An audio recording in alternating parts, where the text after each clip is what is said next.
कहां? अब इन सब खबरों के बीच में भोले बाबा के वैद्य ने किया है बड़ा खुलासा। सूरजपाल सिंह उर्फ भोले बाबा वैद्य से इलाज अपना करवाते थे। इंडिया न्यूज पर वैद्य गोपाल चरण गर्ग एक्सक्लूसिवली इस बात को बताते हैं कि कैसे भोले बाबा के जरिए वैद्य को बुलाया जाता था। बाबा को अपने स्वास्थ्य की फिक्र रहती थी।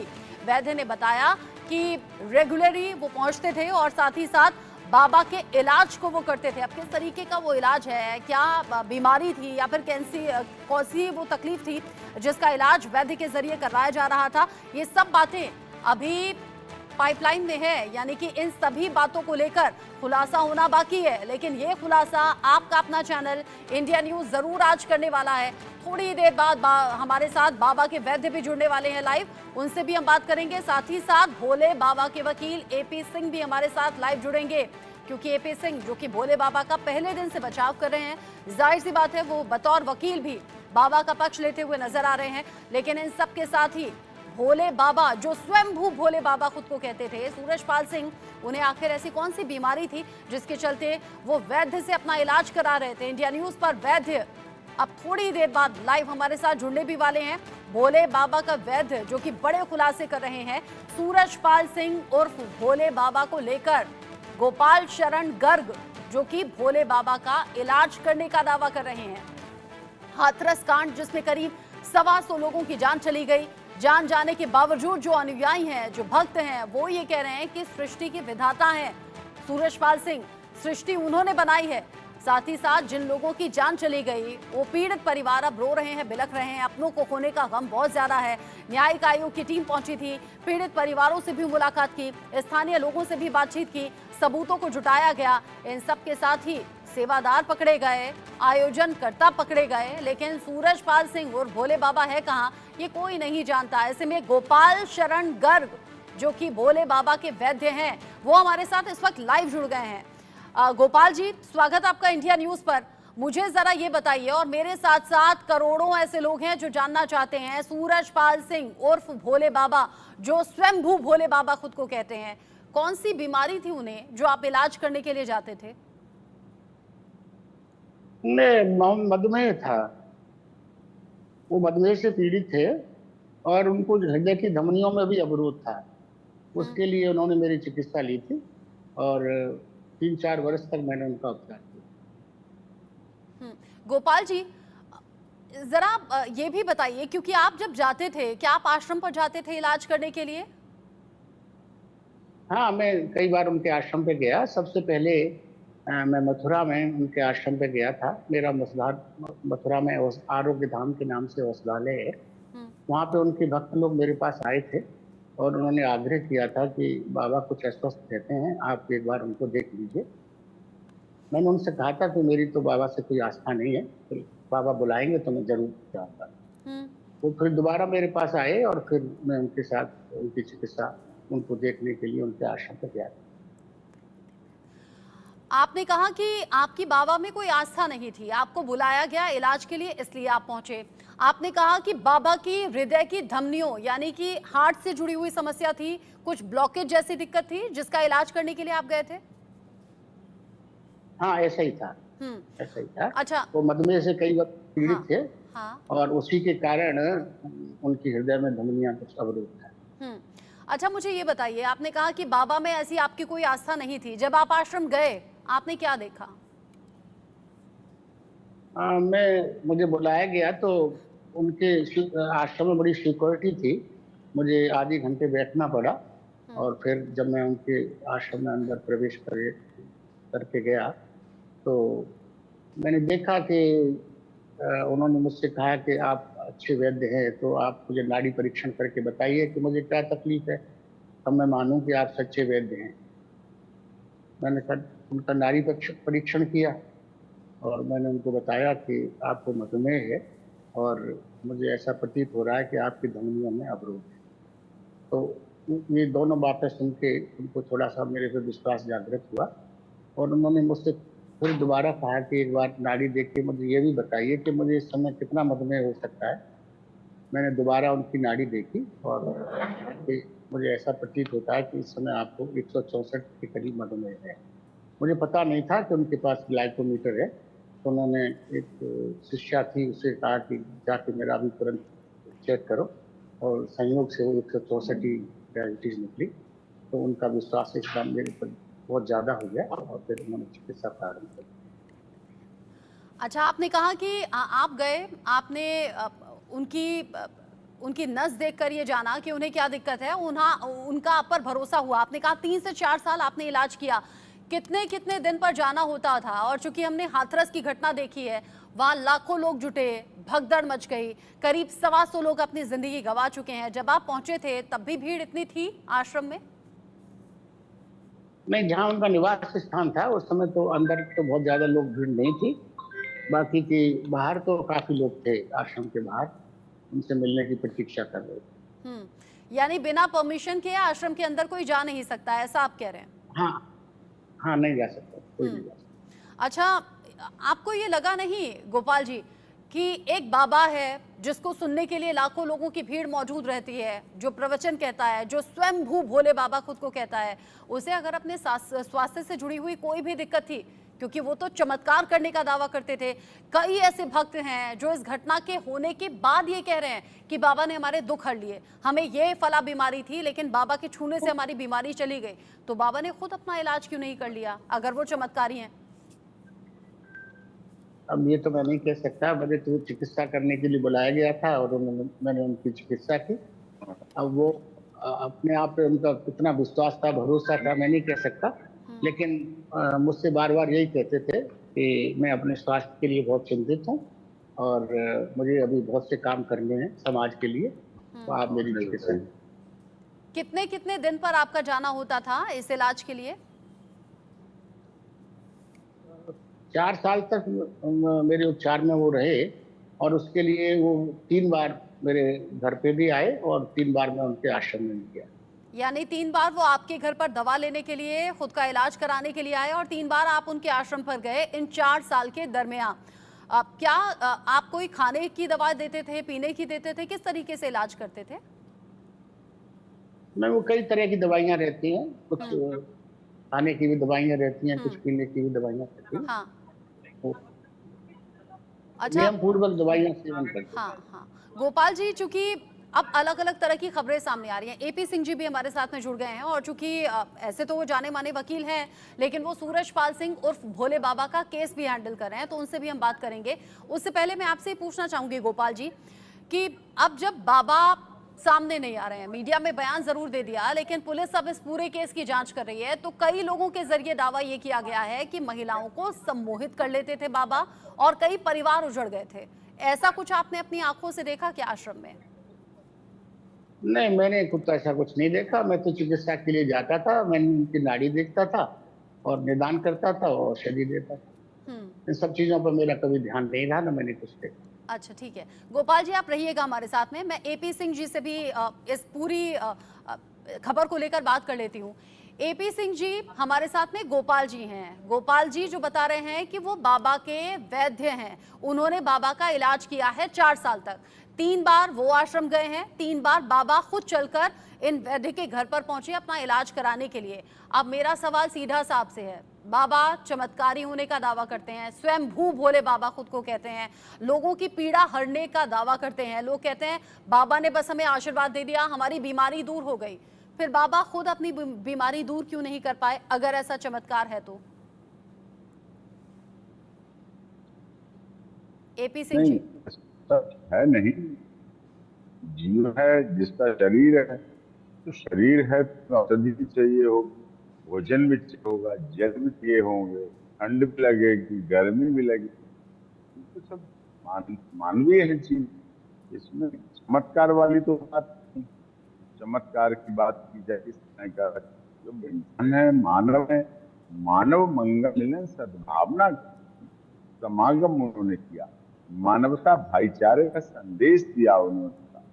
इसमें कोई चमत्कार नहीं, मानव मानव को गले लगाए, सत्य बोले, सत्य साथ करे, सन्मार्ग पर चले, सच्चाई पर चले, ईमानदारी पर चले, मानवता विचार रहे, मानव मानव को गले लगाए, भाई को लगे, जाति पात एपी सिंह जी, आपकी बातों में ये लग रहा है कि बाबा ने लोगों को भाईचारा सिखाया और आप मानव शरीर की बात कर रहे हैं।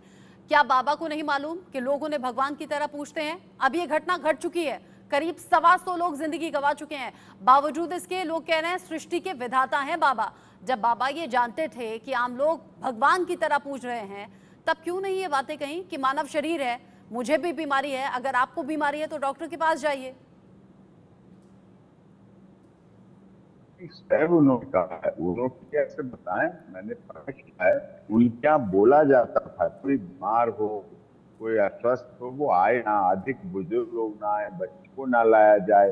बीमार का क्या वहाँ हॉस्पिटल थोड़ी चल रहा है, कोई हॉस्पिटल थोड़ी ऐसा नहीं है, कोई वहाँ दवा की जा रही है।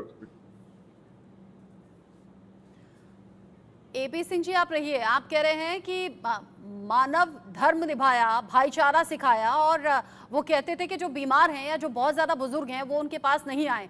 लेकिन सूरजपाल सिंह और भोले बाबा ये भी जानते हैं कि चरणों की धूल लेने के लिए इससे पहले भी लोग बहुत बार भागे हैं। चरणों की धूल से क्या कोई किसी का भला कर सकता है? प्रदीप पुंडी मेरे साथ में जुड़ गए हैं, अलीगढ़ से लाइव इंडिया न्यूज संवाददाता।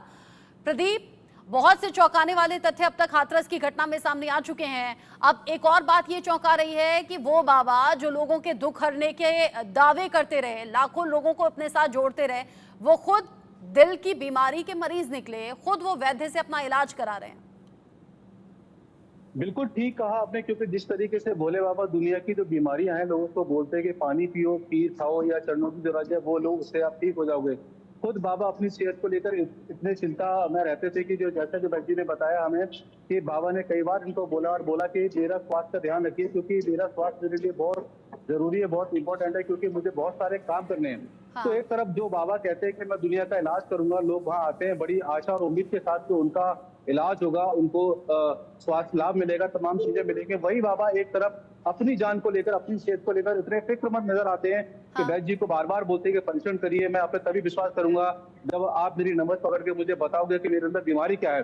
हाँ। तो कहीं ना कहीं लोगों के अंदर ये समझ होनी चाहिए कि इस तरह के फरेबी बाबा जो लोगों को झूठा अंधविश्वास में लगकर इस तरीके का फरेब करते हैं, लोगों को बोलते हैं कि पानी से या जो चमत्कार कोई होगा उससे आपका इलाज हो जाएगा। वैद्य जी ने साफ तौर पर कहा कि इस तरह का कोई प्रावधान नहीं है, क्योंकि इलाज जो है खुद भोले बाबा जो है वैद्य जी से इलाज करा रहे हैं, ऐसे तमाम जो चिकित्सक उनका इलाज कर रहे हैं। तो कहीं ना कहीं अपनी सेहत के लिए इतने फिक्रमंद बाबा आके लोगों की सेहत का ध्यान क्यों नहीं रखते? क्यों अपने आने वाले भक्तों को नहीं कहते कि आप जो इलाज है वो भगवान जो वो नहीं कर सकते, जो ये तो डॉक्टर है, मिसगाइड करने वाली बात है, ये तो लोगों को बरगलाने वाली बात है। गोपाल जी, आपने 4 साल तक बाबा का इलाज किया है, हो सकता है आपके इलाज से ही बाबा बेहतर भी हो गए हो। जो दिल की आप दिक्कत उन्हें बता रहे हैं, धमनियों की, हो सकता है वो अब तक बिल्कुल ठीक भी हो गई हो, लेकिन खुद इलाज कराने वाले बाबा लोगों को क्यों बरगला रहे हैं? और आपने कहा आश्रम के बाहर लोगों की बहुत भीड़ थी, आश्रम के अंदर भीड़ नहीं थी। ऐसा पहरा आश्रम के बाहर क्यों था? आखिर अंदर आश्रम में होता क्या था? नहीं, वो ये कहते थे कि अगर मैं ये नियंत्रण आने का नहीं करूं तो मेरा तो पूरा जीवन ही इसी भीड़ में बीत जाएगा। मैं समागम में जब जाता हूं तो मैं कोशिश करता हूं ज्यादा से ज्यादा से लोगों से संपर्क करूं, लेकिन व्यक्तिगत रूप में मैं ज्यादा लोगों से मिलना नहीं चाहता और मेरा स्वास्थ्य भी ठीक नहीं रहता, इसलिए मैं बहुत सीमित लोगों से मिलता हूं। ऐसा बार बार लेकिन सीधा सीधा अपने भक्तों को ये कहा जा सकता था ना गोपाल जी कि मेरा खुद का स्वास्थ्य ठीक नहीं है, मैं तो वैद्य से इलाज करा रहा हूँ। अभी जैसे कि प्रदीप पुंडीर जो इंडिया न्यूज के रिपोर्टर हैं वो बता रहे हैं कि पानी दे देना कि लो इसे पीकर तुम ठीक हो जाओगे। लोग चरणों की धूल लेने के लिए भाग रहे हैं, इसी वजह से करीब 125 लोग अपनी जिंदगी गंवा चुके हैं। आपको लगता नहीं बाबा ने लोगों को बहकाने का काम किया, बरगलाने का काम किया? जब आप आश्रम जाते थे, हालांकि 4 साल में आप बता रहे हैं सिर्फ 3 बार गए हैं, आपको लगा नहीं कि कुछ गलत हो रहा है आश्रम में?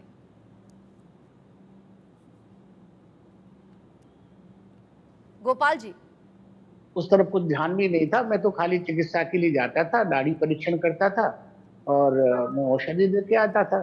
ज्यादा चीजों पर मैंने कभी गौर भी नहीं किया और उस तरफ मेरा ध्यान भी नहीं। अच्छा, धर्म की कोई बात होती थी कभी बाबा से आपकी?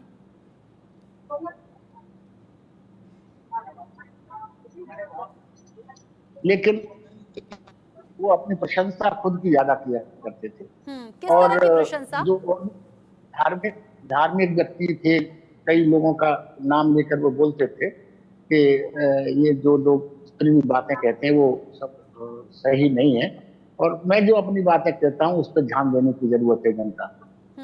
मैं उस पर ज्यादा गौर नहीं करता था, मैं उनकी बात केवल सुनता था। हाँ। मैंने ज्यादा कभी इस बात पर नहीं किया। क्या आपको भी अपना भक्त बनाने की कोशिश की थी बाबा ने? नहीं, ऐसा उन्होंने मुझसे कभी आग्रह नहीं किया। और वो जानते थे कि मैं दूसरे तरह का व्यक्ति हूँ, मेरी धर्म में ज्यादा आस्था है, इसलिए ज्यादा उन्होंने कभी मुझे इसके लिए आग्रह नहीं किया। आपने कहा आप इलाज कराने के लिए जाते थे और आप बस वो इलाज करते थे, लेकिन हाँ, बाबा के जरिए ये जरूर कहा गया प्रदीप कि बाकी जो लोग हैं किस तरह की बातें करते हैं और मैं जो बात कहता हूँ वो सही है और वो लोगों को माननी चाहिए, यानी कि इसे इन्फ्लुएंस करने की कोशिश के तौर पर भी तो देखें प्रदीप। बिल्कुल, जैसा कि अभी वैद्य जी ने बताया कि ये धर्म को मानने वाले व्यक्ति, और उन्होंने साफ तौर पर हमें कल भी बताया था कि जो बाबा हैं अपनी प्रशंसा खुद अपने मुंह से करते थे। तमाम ऐसे लोग वो डिप्लॉय करते थे अपने सत्संग में, जहाँ पर लोग उनकी तारीफ करते थे और अपने आप, जैसा कि अभी वैद्य जी ने खुद बोला चैनल पर बैठकर कि अपनी प्रशंसा बाबा खुद करते हैं, दूसरा व्यक्ति करे ना करे। उन्होंने कोशिश की थी अपने समझाने की, सत्संग कराने की। और एक बार वैद्य जी ने हमें कल बताया भी था कि कल जो है विजयगढ़ जो इनका जो जहाँ पर इनका निवास है, वहां पर बाबा ने उसे, लेकिन भीड़ के चलते वैद्य जी ने साफ तौर पर मना कर दिया था कि हम यहाँ पे इस तरह के आयोजन नहीं कराएंगे। सवाल वैद्य जी से भी मेरा कि वैद्य जी, जिस तरीके से आपको उन्होंने बोला गया था कि यहाँ पर जो एक कार्यक्रम रखा जाएगा, तो आपने साफ तौर पर मना कर दिया था क्योंकि आपको अंदेशा था कहीं ना कहीं कि यहाँ पर भी भीड़ हो सकती है। वैद्य जी, आवाज आ रही है आपको मेरी? प्रदीप, आप रहिए मेरे साथ में, एपी सिंह जी भी मेरे साथ में जुड़े हुए हैं। एपी सिंह जी, जो धर्म से जुड़ा हुआ शख्स होगा ना, वो दुनिया की मोह माया को छोड़ चुका होगा। उसकी 100 करोड़ की संपत्ति नहीं होगी, 25 से 30 लग्जरी गाड़ी नहीं होंगी, अलग अलग 24 से 25 आश्रम जो कि करोड़ों की लागत से बने हैं वो नहीं होंगे। और सबसे बड़ी बात, अपनी ही प्रशंसा कोई क्यों करेगा? अगर आप धर्म से वाकई जुड़े हैं, आध्यात्म की राह पर अगर आप चल रहे हैं, तो लोग आपकी प्रशंसा करते हैं, आप खुद नहीं।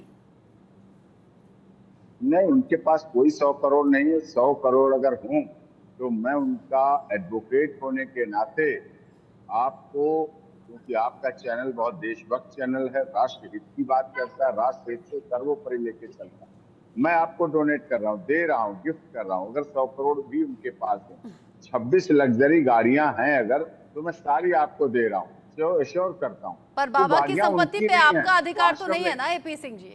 मेरा अधिकार है ना, मैं उनका एडवोकेट हूँ। अगर उनके पास होगी, उन्होंने साइन करके दिए है हमें वकालतनामा और पेपर, मैं दे सकता हूँ, कोई प्रॉब्लम नहीं है। नहीं दे सकता हूँ तो वो मुझसे लड़ेंगे, फिर मुझसे लड़ाई करेंगे कि आपने क्यों दे दिया। अभी तो मैं एडवोकेट हूँ उनका, और अभी आपको डोनेट करने की पावर रखता हूँ कि 100 करोड़ है तो आपको 100 के 100 करोड़ दिए। अच्छा, 100 नहीं होंगे, 99 होंगे, 98 होंगे, 90 होंगे, है तो सही। आश्रम तो है, करोड़ों की लागत के बने हैं, किले जैसे आश्रम बने हैं। ऐसा नहीं है। वो आश्रम मैं आपको बताऊं, आप बहुत वरिष्ठ पत्रकार हैं और आपका चैनल पूरी दुनिया में देखा जाता है। सच्चाई के लिए जाना था, सच की बात। देखिए, उनके आश्रम कोई नहीं है। उनके जो कमेटियां हैं, जो जिला संयोजन समिति होती हैं, वो कमेटियों ने मिलकर अपना तन मन धन से आश्रम बना। आश्रम बिना पैसों का नहीं बनता है, जमीन लेनी पड़ती है, शारीरिक श्रम लगता है, पैसा लगता है, सब कुछ लगता है, सच्चाई है। वो पैसे की व्यवस्था जिला कमेटियों ने की है, जो जिला कमेटियां हैं उन्होंने की, और वही ट्रस्टी है, वही उसके मालिक है, और जो आयोजन समिति है वही सारा कुछ करती है। इसमें उनका कुछ नहीं है। वो केवल अतिथि के रूप में जाते हैं, अतिथि के रूप में आते हैं, ये सच्चाई है। दूसरी बात, गाड़ियां उनकी नहीं है, फॉलोअर्स की है। उनके फॉलोअर्स के पास अच्छी अच्छी गाड़ियां, मैं नहीं कह रहा, बहुत बहुत इंपोर्टेंट गाड़ियां, बहुत बेशकीमती गाड़ियां, लग्जरी गाड़ियां, सब सुविधाओं युक्त है। एपी सिंह जी, आप तो ऐसी बात कर रहे हैं जैसे कि अभी तक की जांच में भी सामने आया कि बाबा ने अपने नाम से एक भी रुपया नहीं लिया, लेकिन अपना ट्रस्ट जरूर बना दिया, जहां मिनिमम 10,000 का चेक और मैक्सिमम 2.5 लाख तक का दान मिला है, और वो सब बाबा को गया है। उसी पैसे से फिर आश्रम बना, लग्जरी गाड़ी खरीदी गई, और बाबा इन सब चीजों से दूर होते हैं। अच्छा, आप सच्चाई की बात कर रहे हैं, तो आप ये क्यों नहीं बताते कि वो जो लाखों लोग जुड़ते थे, वो इस आंखों पर पट्टी बांधने के साथ जुड़ते थे कि बाबा का आशीर्वाद हमारे कष्ट दूर कर देगा। बहुत गरीब महिलाएं थी, पैसा इकट्ठा करके जैसे तैसे वो पहुंची थी हाथरस और बाकी जगह जहां पर प्रवचन होते थे, सिर्फ इस उम्मीद में कि बाबा आशीर्वाद देंगे तो हमारे दुख दर्द दूर हो जाएंगे, हमें बीमारी है तो दूर हो जाएगी। पानी उन्हें देते थे कि इस पानी को पीने से आप ठीक हो जाओगे, चरणों की धूल लेने से ठीक हो जाएंगे। ऐसे कैसे हो सकता है? खुद तो वो इलाज करा रहे हैं वैद्य से, फिर दूसरों को क्यों झूठी बातें बोलना? देखिए, ये बिल्कुल गलत है, ये अंधविश्वास है, पाखंड है। मैं कहता हूँ जल है, जल अमृत है, जल जीवन है। जल जिंदगी देता है, जल शरीर के लिए आवश्यक है। 70% जल ही है शरीर में जो शरीर को चलाता है। तो शरीर के लिए जल जरूरी है। जल अमृत है। वो जल हैंडपंप से निकले, गंगा जल हो, शरीर का जल हो, वेसलरी का जल हो। वेसलरी में भी क्या किया जाता है? ये जल जो है खनिज वाला, मिनरल्स वाटर क्यों कहा जाता है? खनिज युक्त, यानी कि ताकत देता है, हमें जीवन देता है, हमें ऊर्जा देता है, हमें शक्ति देता है, हमें चलने की क्षमता देता है। जल है, भोजन की आवश्यकता है। लेकिन बाबा के हाथ लगा हुआ जल ये खास कैसे हो गया? वो हाथ लगाते नहीं कभी। हाथ क्या, वो तो हैंडपंप से खुद निकालता है, आदमी खुद लेता है। उस पानी में ऐसा क्या खास था? उस पानी में ऐसा क्या खास था? लोग कई कई किलोमीटर दूर से आते थे वो पानी लेने। वो जल आपके न्यूज चैनल का भी उतना ही खास जल है, मेरे ऑफिस का भी जल उतना ही खास है। साधारण जल है हमारा तो। अस्पताल जल तो साधारण कभी होता ही नहीं है। जल तो कीमती होता है, जल तो जीवन है, जल जिंदगी है। एपी सिंह जी, अब यहाँ तो आप वकील की तरह दलीलें दे रहे हैं, मैं तो आम इंसान की तरह आपसे सवाल पूछ रही हूँ। वो पानी खास कैसे हो गया? लोग कई कई किलोमीटर से दूर वो पानी लेने के लिए क्यों आते थे? ऐसा क्या है बाबा की चरणों की धूल में जिसे ले लेंगे लोग तो फिर वो धनी हो जाएंगे या उनके कष्ट दूर हो जाएंगे? इसीलिए तो हादसा हुआ ना उस दिन, भगदड़ मची चरणों की धूल लेने के लिए। ये सत्य है, अधिक भीड़ थी, आई एग्री, लेकिन वो आस्था श्रद्धा का विषय है। लोग आते हैं, कोई बुलाने तो जाता नहीं। कैसी आस्था? तो अगर बुलाता, मुझे बताइए कैसी तो आस्था? आप कह रहे हैं बाबा बताते थे कि भाईचारा कैसे है, मानवों को आपस में कैसे रहना चाहिए। मानव मानव होता है, वो भगवान नहीं होता। स्वयंभू भोले बाबा के भक्त मैं भी हूँ, शिव जी को मानती हूँ, लेकिन ये कैसे बाबा जो खुद को भोले बाबा कह रहे हैं? नहीं, खुद को भोले बाबा कभी नहीं। नारायण साकार हरि जो नाम था उनका, उसके बाद नारायण साकार हरि नाम से उन्हें जाना गया। भोले बाबा वाली बात तो कोई ऐसी नहीं थी, ना शंकर का रूप ना प्रतिरूप की, ना शंकर की अपने नाम से क्यों नहीं? एपी सिंह जी देखिए, आपका नाम एपी सिंह है ना, मेरा नाम रचना बंसल है। सूरजपाल सिंह से ही वो क्यों नहीं रहे? कभी नारायण साकार हरि, कभी भोले बाबा, कभी विष्णु का अवतार, न जाने क्या क्या।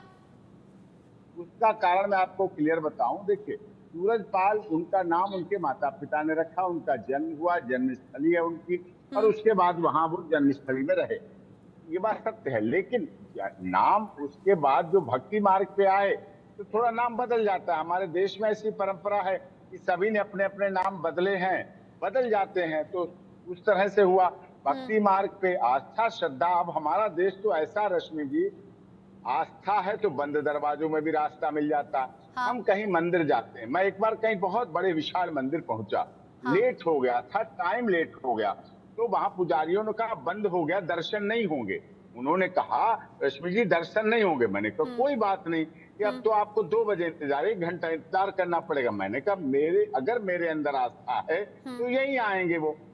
मैं वहीं पे मैंने साष्टांग दंडवत किया गेट पे। हाँ। मैं साष्टांग दंडवत होके लेट गया। तुरंत अंदर से पुजारी निकल के आए, नहीं आप आए हैं, आप हैं, दरवाजा खोलिए। दरवाजा खोले, नहीं आप अंदर आइए।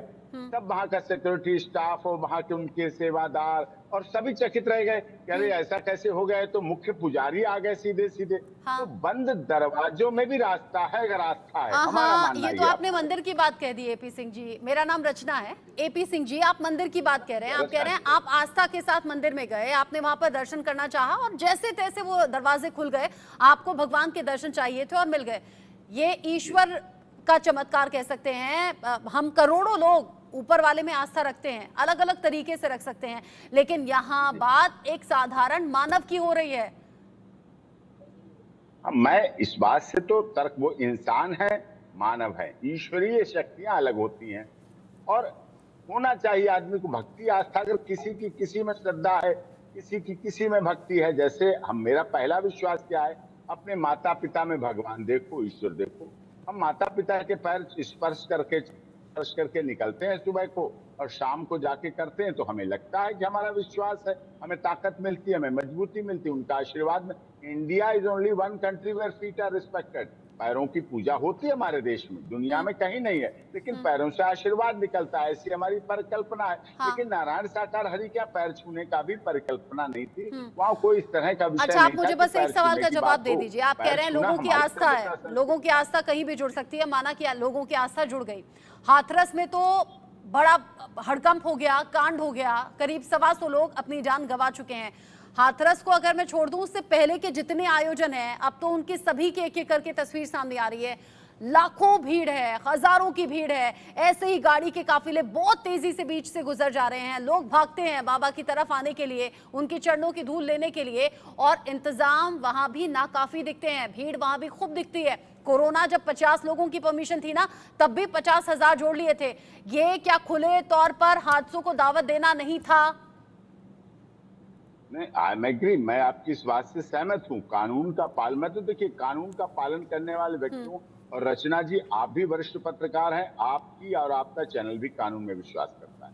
हम लोग तो कानून देखिए, जो जितनी है उतनी होनी चाहिए, लेकिन अब लोगों का क्या है, लोग अब वहाँ कोई काउंटिंग मशीन तो हो नहीं पाती है ऐसे आयोजन कि अब इतनी काउंटिंग के बाद कोई फ्लश हो जाए न्यूज का स्टॉप, अब तो ओवर हो गई, ओवर क्राउडेड है या हाउसफुल हो गया, या कोई वैसा हॉल है, लिमिटेड हॉल है रचना जी, तो वहाँ हाउसफुल हो गया या सीटिंग नहीं है, तो ये चीज पता चल जाती जहाँ कुछ। लेकिन एपी सिंह जी, खुले में भी अगर आयोजन होते हैं वहां भी नियम होते हैं। कितने लोगों की भीड़ होगी, एंट्री कहाँ से होगी, एग्जिट कहाँ से होगी, भीड़ को कंट्रोल करने के लिए लोग कितने होंगे, उनके लिए हवा, पानी, खाने, इन सब चीजों की जिम्मेदारी कैसे होगी, गाड़ियों की पार्किंग कहाँ होगी, बाकायदा फॉर्म भरा जाता है। वो फॉर्म पूरी तरह से फिल नहीं किया गया, आधी अधूरी जानकारी दी गई। 80,000 लोगों के पहुंचने का अनुमान, पहुंच गए 2.5 लाख।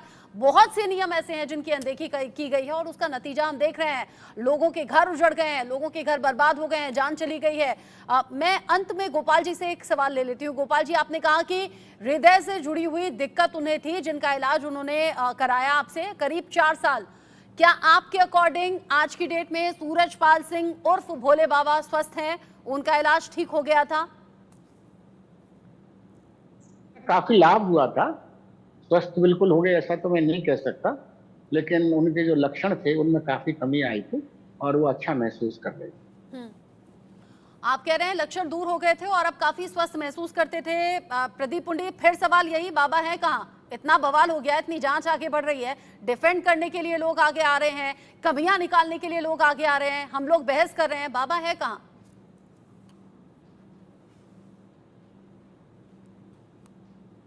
प्रदीप जी, जरा सवाल रिपीट कीजिएगा अपना। प्रदीप, बाबा को लेकर कोई अपडेट? बात मुझ तक नहीं पहुंच पा रही है, क्या सवाल दोबारा पूछिए। ठीक है, प्रदीप तक आवाज नहीं पहुंच पा रही है। प्रदीप पुंडी, शुक्रिया आपका साथ में जुड़ने के लिए। गोपाल शरण गर्ग जी, एपी सिंह जी, साथ में आप लोग जुड़े, आपने इस पर अपनी अपनी राय रखी, आप दोनों का भी बहुत बहुत शुक्रिया साथ में जुड़ने के लिए। फिलहाल इंडिया न्यूज पर आगे बढ़ते हुए देख लेते हैं इस वक्त की हेडलाइंस। बड़ी खबर के सह प्रायोजक हैं। बढ़िया है, शुद्ध है,